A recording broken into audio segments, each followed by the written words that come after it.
nous allons nous intéresser à la construction de l'action index.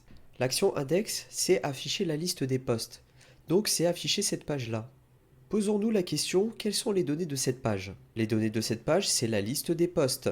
Donc le travail du modèle, ça va être d'être capable de capter la liste des postes. On va aller dans le post controller pour voir l'implémentation de la fonction index. La fonction index, c'est celle-ci.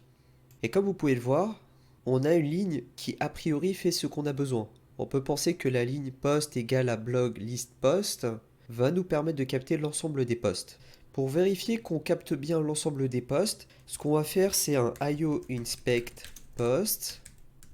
Et juste avant, on va faire une ligne de séparation en haut et en bas, histoire de borner le IO inspect. Vous allez voir ce que ça donne. Ensuite, je vais disposer mon terminal et mon navigateur. Donc ça, je mets à droite et ça, je mets à gauche. Je vais rétrécir un peu. Voilà. Maintenant, soyez attentifs. Je vais relancer ma page. Donc soyez prêts. Voilà. On a bien notre liste de postes qui est affichée ici. Donc, la ligne post égale blog list post nous permet bien de capter la liste des postes. Je vais virer les IO puts et les IO inspect. Donc le module blog, il sort d'où? Si on remonte un peu, on voit ici un alias. Un alias, ça nous permet de donner un pseudonyme pour un module. Donc au lieu d'écrire blogy blog, maintenant on peut se focaliser que sur la dernière partie du nom du module, donc blog. Pareil pour blogy blog post. Au lieu d'écrire tout ça, comme on a mis un alias, on peut se focaliser que sur la dernière partie, donc post. Vous voyez, le post ici provient de l'alias ici. Et le blog ici et ici proviennent de l'alias ici. Maintenant, on va aller dans le fichier qui implémente le module blogy-blog.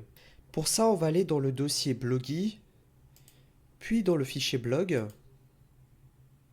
Pour rappel, je vous ai dit que le dossier blogy contenait notre modèle. Et le dossier blogy web contient nos contrôleurs et nos views. En fait, le module blogy blog, donc ce fichier-là, c'est notre contexte blog.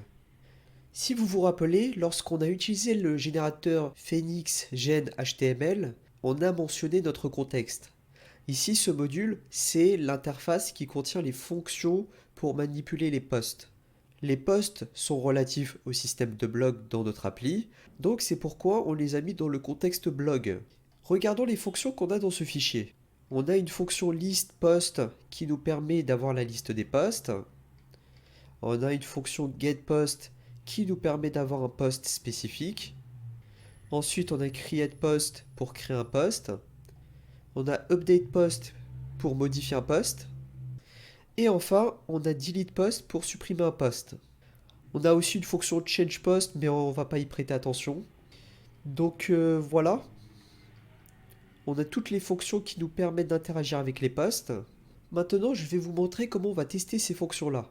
Pour ça, on peut utiliser le REPL d'Elixir, c'est-à-dire le terminal interactif. Donc je vais ouvrir mon terminal. Je vais agrandir. Je vais stopper notre application. On va faire ensuite IEX-S mix Phoenix server. Le S, ça désigne le script qu'on va exécuter. Ici, mix Phoenix server. En gros, là, on est en train de dire lance-moi le terminal interactif, IEX, dans le contexte du lancement de mon application. L'avantage à ça, c'est qu'on peut exécuter toutes les fonctions qu'on a définies dans notre code source. Je vais lancer la commande. Si on fait 1 plus 1, tout fonctionne bien. Ensuite, je vais faire blogy blog list post. Et voilà, j'ai le résultat de la fonction qui est affichée. Maintenant, je vais tester la fonction getPost. Donc, je vais faire blogy blog getPost et je vais mettre 1 pour le post numéro 1. Comme vous pouvez le voir, on a l'ensemble des données relatives au premier article. Comme c'est un peu ennuyant de devoir tout le temps mettre blogy pour accéder à nos fonctions, ce qu'on peut faire, c'est un alias. Donc on va faire alias blogy.blog. Et là, on peut se contenter d'utiliser que blog pour afficher nos fonctions. Donc on va faire blog list post. Et vous voyez, ça marche toujours. Si je fais blog get post 1, ça marche aussi.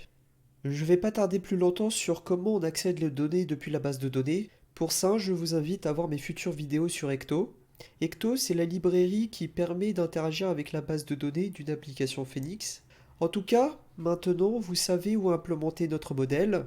Il suffit tout simplement d'utiliser les fonctions définies dans notre contexte blog, donc dans ce fichier-là.